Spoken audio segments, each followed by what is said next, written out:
शिवसेना आमदार मंगेश कुडाळकर यांच्यावरती गुन्हा दाखल करण्याचे आदेश देण्यात आलेले आहेत। सार्वजनिक निधीचा गैरवापर केल्याचा कुडाळकर यांच्यावरती आरोप आहे। याचिकाकर्ते रमेश बोरवा यांचा हा गंभीर असा आरोप आहे। आमदार कुडाळकर यांच्यावरती सार्वजनिक निधीचा गैरवापर केल्याचा आरोप असून हे आरोप गंभीर स्वरूपाचे आहेत आणि त्याचमुळे या प्रकरणाची सखोल चौकशी झाली पाहिजे असं निरीक्षण नोंदवत अतिरिक्त न्यायाधीश सत्यनारायण नावंदर यांनी मंगेश कुडाळकर यांच्याविरोधात एफआयआर नोंदवण्याचे एसीबीला आदेश दिलेले आहेत।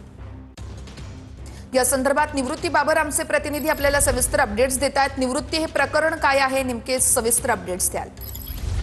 नक्कीच आपण जर पाहायला गेलं तर शिंदेचे आमदार मंगेश कुडाळकर यांनी त्यांच्या मतदारसंघामध्ये विकास कामांसाठी मंजूर केलेल्या सार्वजनिक निधीचा गैरवापर केल्याचा आरोप रमेश बोरवा यांनी केला होता आणि या प्रकरणी न्यायालयामध्ये जे आहे ते सुनावणी पार पडली होती आणि यानुसार न्यायालयाने मंगेश कुडाळकर यांच्यावरती गुन्हा नोंद करण्याचे आदेश जे आहे ते आदेश देण्यात आलेले आहेत। या प्रकरणी सखोल चौकशी झाली पाहिजे असे निरीक्षण नोंदवत अतिरिक्त न्यायाधीश सत्यनारायण नावंदर यांनी मंगेश कुडाळकर यांच्या विरोधात एफआयआर नोंदवण्याचे एसीबीला आदेश दिलेले आहेत।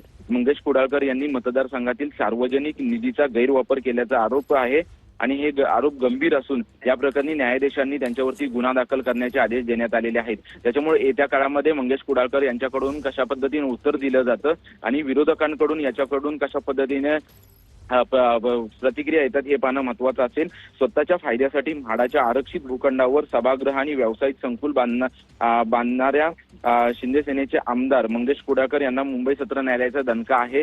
कारण रमेश बोरवा यांनी या संदर्भात आरोप केले होते आणि यानंतर आता उच्च न्यायालयाने जे आहे ते त्यांच्यावरती गुन्हा दाखल करण्याचे आदेश देण्यात आलेले आहेत। त्याच्यामुळे मंगेश कुडाळकर यांच्याकडून काय प्रतिक्रिया येते हे पाहणं महत्वाचं असेल। त्याचसोबतच विरोधकांकडून देखील काय प्रतिक्रिया येतात हे पाहणं महत्वाचं असेल, कारण की या अगोदरच मंत्री माणिकराव कोकाटे यांच्यावरती देखील अशाच प्रकारचे आरोप करण्यात आले होते आणि त्यांचं काल आपण जर पाहायला गेलं तर त्यांचं देखील खातं जे आहे ते त्यामुळे आता पुढे एसीबी कडून कशी कारवाई केली जाते बघणं अतिशय महत्वाचं असेल। निवृत्ती, धन्यवाद दिलेल्या सविस्तर माहितीसाठी। बातमी बघूयात पुढची, अतिशय महत्वाची आहे। नाशिक कोर्टाने काढलेले अटक वॉरंटची प्रत नाशिक पोलिसांना प्राप्त झाली आहे। कायदेशीर प्रक्रिया पूर्ण झाल्यानंतर पोलीस पुढील कारवाई करणार असल्याचं कळतंय। नाशिक पोलिसांचं पथक आज मुंबईला येण्याची देखील दाट शक्यता आहे। कोकाटेंच्या याचिकेवरती उद्या कोर्टात सुनावणी होणार असल्याचीही माहिती मिळतेय। नाशिक कोर्टाची अटक वॉरंटची प्रत ही नाशिक पोलिसांना प्राप्त झाली आहे, त्यामुळे कधीही आता कोकाटेंना अटक होण्याची शक्यता वर्तवली जाते। नाशिक पोलिसांचं पथक आज मुंबईला येण्याची देखील दाट शक्यता आहे। उद्या कोकाटे यांच्या याचिकेवरती कोर्टात सुनावणी घेतली जाणार आहे। बातमी महत्वाची, अजितदादांची फडणवीसांसोबत कोकाटेंच्या राजीनाम्यासंदर्भात चर्चा झाल्याची सूत्र सांगतात। हायकोर्टाचा दिलासा नसेल तर फडणवीसांना राजीनामा सुपूर्द करणार। फडणवीसांसोबतच्या बैठकीत अजितदादांची ही भूमिका होती असं देखील सूत्रांकडून कळतंय। अजितदादांची फडणवीसांसोबत कोकाटेंच्या राजीनाम्यासंदर्भात चर्चा झाली आणि त्याच वेळेस अजितदादा यांची ही प्रतिक्रिया समोर येते। अर्थातच सूत्रांची ही सगळी माहिती आहे। कोकाटेंच्या याचिकेवरती हायकोर्टात उद्या सुनावणी होणार आणि त्याच आधी आता अजितदादांची फडणवीसांसोबत कोकाटेंच्या राजीनाम्यासंदर्भातली ही चर्चा, या संदर्भात सविस्तर अपडेट्स देत आहेत अक्षय वनकणी आमचे प्रतिनिधी आहेत आपल्यासोबत। अक्षय, माणिकराव कोकाटे यांच्या अडचणी त्यामुळे आता आणखी वाढल्याचं आपल्याला बघायला मिळतंय। या प्रकरणासंदर्भातले सगळे अपडेट्स आतापर्यंत नेमके काय काय समोर आलेले आहेत ते आपल्याला सांगाल?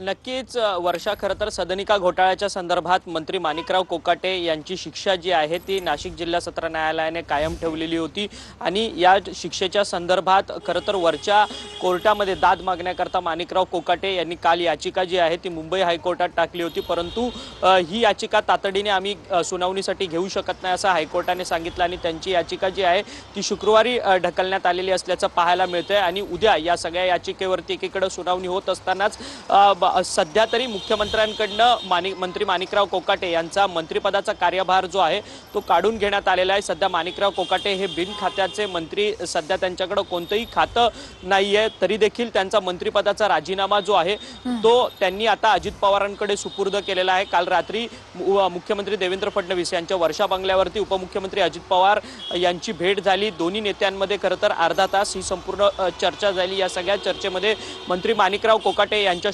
यांच्यावरती शुक्रवारी हायकोर्टात जो काही सुनावणी होणार आहे त्यांच्या निर्णयाच्या संदर्भात, त्यावरती काही माणिकराव कोकाटे यांना जर दिलासा मिळाला नाही तर त्यांचा मात्र राजीनामा जो आहे तो उपमुख्यमंत्री अजित पवार जे आहेत ते मुख्यमंत्र्यांना सुपूर्द करतील, अशी माहिती जी आहे ती या सगळ्या बैठकीतून समोर येताना पाहायला मिळते। त्यामुळे माणिकराव कोकाटे यांच्या संदर्भात जी शुक्रवारी सुनावणी आहे त्यामध्ये मंत्री माणिकराव कोकाटे यांना दिलासा मिळणार का हे देखील पाहणं तितकंच महत्त्वाचं ठरणार आहे। कारण की जर दिलासा नाही मिळाला तर अजित पवार मंत्री माणिकराव कोकाटे यांचा राजीनामा जो आहे तो मुख्यमंत्री देवेंद्र फडणवीस यांच्याकडे सादर करतील। निश्चितच त्यामुळे आता आणखी या प्रकरणात काय काय घडामोडी घडतात हे बघणं अतिशय महत्त्वाचं आहे। अक्षय, धन्यवाद दिलेल्या सविस्तर माहितीसाठी।